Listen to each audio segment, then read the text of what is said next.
Hello, and welcome back to my YouTube channel. I'm so glad you're here. If you're new, make sure to hit that subscribe button and ring the notification bell so you never miss any of the spine chilling stories I share. Today, I've got a truly terrifying tale for you, one that will leave you questioning what's real and what's lurking in the shadows. It's the story of an oak tree, but not just any oak tree. This one held a dark secret, a secret that still haunts those who witnessed it. So, grab a blanket, turn off the lights, and make sure you're ready for this one.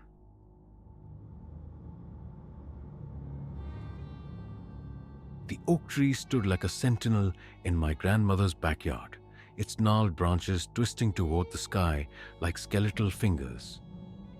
Even as a child, I could feel its presence, a heavy, oppressive energy that seemed to seep into the air around it. The tree was ancient, its bark stripped away, leaving it a ghostly gray. No leaves ever grew on its branches, not even in the height of summer.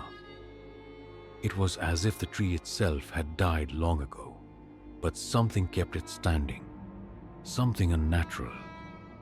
I was only 6 or 7 at the time, and I hated going into the backyard alone. The tree loomed over the space, casting long, jagged shadows that seemed to stretch toward me no matter where I stood. Even on the brightest days, the area around the tree felt dark, as if the sunlight couldn't penetrate the aura of dread that surrounded it. But kids are curious, and boredom often overrides fear. One afternoon, I decided to brave the backyard and play on the old tire swing that hung from one of the tree's lower branches. The swing had been there for as long as I could remember, and I'd used it countless times before. It creaked and groaned with every movement, but it was sturdy enough to hold my weight. My grandmother was inside, washing dishes at the kitchen sink. The window above the sink gave her a clear view of the entire backyard, so I knew she could see me. I sat down on the tire and began to swing gently, the rope creaking as it rubbed against the branch. The sound was rhythmic, almost soothing, but there was something off about it. Something that made the hairs on the back of my neck stand up. The branches above me groaned louder than usual, as if they were straining under some unseen weight. I tried to ignore it, focusing on the gentle sway of the swing, but the feeling of being watched was overwhelming. I glanced up at the kitchen window, hoping to catch my grandmother's eye for reassurance, but what I saw made my blood run cold. She was staring past me, her face pale, her hand clamped over her mouth in horror. Her eyes were wide, fixed on something above me. I froze. The air around me grew colder, and the sunlight seemed to dim, as if a cloud had passed over the sun. A thick, misty fog began to roll in, curling around the base of the tree and creeping toward me. My heart pounded in my chest, but I couldn't move. It was as if an invisible force had pinned me to the swing. Then I heard it. A slow, deliberate creaking sound coming from the branch above me. It wasn't the sound of the swing. This was different, heavier, like something was moving back and forth just above my head.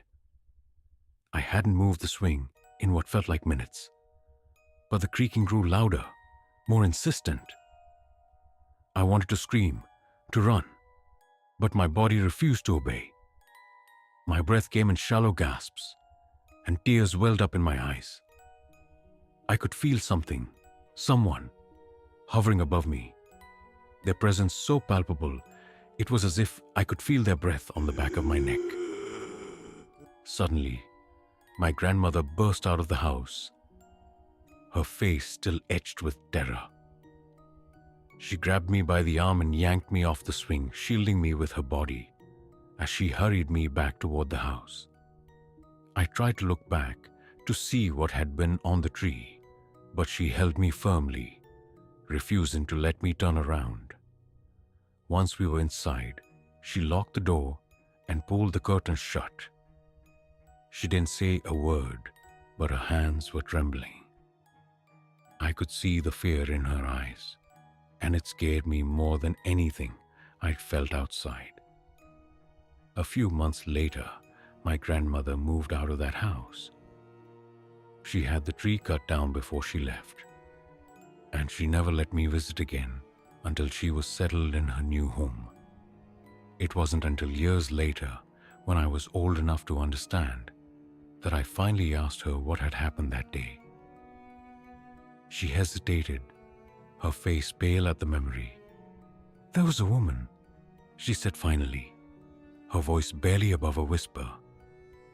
She was hanging from the tree by her neck. Her head was twisted at an unnatural angle, and I could see the bone protruding through her skin. But she wasn't dead. Her eyes were open, and they were fixed on you.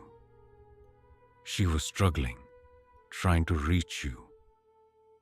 When I ran out to get you, she started choking on her own blood. Her words sent a chill down my spine. I couldn't imagine what I would have seen if she hadn't shielded me. I was grateful for that, but the image her words painted haunted me for years. Later, I did some research and uncovered the dark history of the house. Decades before we lived there, a couple had owned the property. The husband had been abusive, and one night, in a fit of rage, he had snapped his wife's neck and hung her from the oak tree to make it look like a suit. The police had ruled it as such, but the truth was far more horrifying. The woman's spirit had never left the tree. She was trapped there, her rage and pain festering, waiting for someone to notice her, to see her. And that day, she's chosen me. To this day, I can't shake the feeling of being watched, the memory of that cold, oppressive presence. I'm glad the tree is gone, but I often wonder if cutting it down was enough to free her, or if she's still out there, searching for someone to see her, to acknowledge her pain. And sometimes, late at night, when the wind rustles through the trees outside my window, I swear I can hear the faint creak of a rope swinging back and forth. If this story sent chills down your spine, don't forget to give this video a thumbs up and share it with your friends. And if you haven't already, subscribe to the channel for more real-life horror stories that will keep you up at night. Thanks for watching, and I'll see you in the next one. Stay safe, and remember, sometimes the scariest things are closer than you think.